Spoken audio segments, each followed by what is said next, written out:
Good morning guys! So ayan, may nag-comment sa reels ko about dun sa pinost ko na or dun sa ad ko, running ad ko na yung kung gaano ka nakatagal sa Amerika.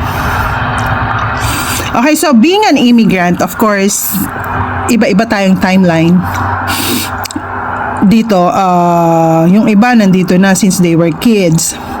Yung iba, mga 40, 30 years na sila dito. Meron namang iba na kadarating lang.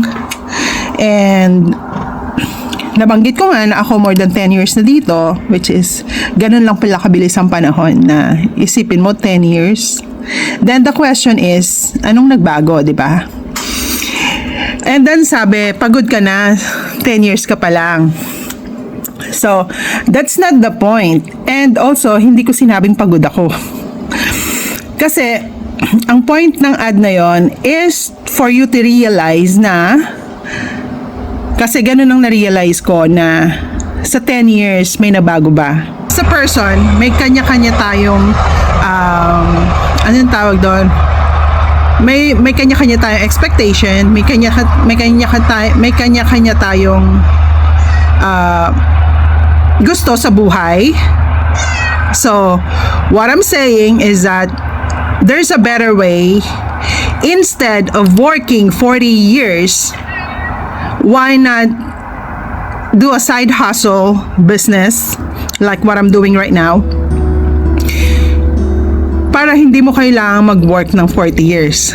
Yun nga lang, depende pa rin sa effort na ibibigay mo. If magpa-focus ka in a span of a year or two, possible na mag-quit ka na sa work mo at mag-full-time ka sa business. And the good thing about this business is you can do it part-time. You can do it anywhere. Ako nga, kahit nandito ako sa countryside. Dati, problema ko rito, internet. Imagine, nandito ako sa Amerika pero problema internet, di ba? Buti na lang nagkaroon ng ng Elon Musk. So, yun ang gamit ko ngayon. And, so, kaya wala na akong problema. So, contented ako dito sa lugar namin. And I love yung ano yan? Gusto ko yung view na nakikita ko, yung serenity. Ayan.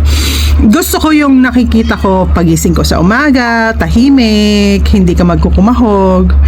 Pero kung may better way naman, or if there's another way or there's other way para mas mapaganda pa yung buhay ko, why not? Why not take a chance, di ba? After all this, sa negosyong to, walang mawawala sa'yo. Kasi, magkakaroon ka ng knowledge, personal growth, and sabi ko nga, meron pa akong mga post na this business is lifetime talaga siya. So, once nag-join ka, dun ka na lifetime. Yun nga lang kung yung pag-asenso is depende sa effort na ibibigay mo. So, yun lang guys. Happy Friday!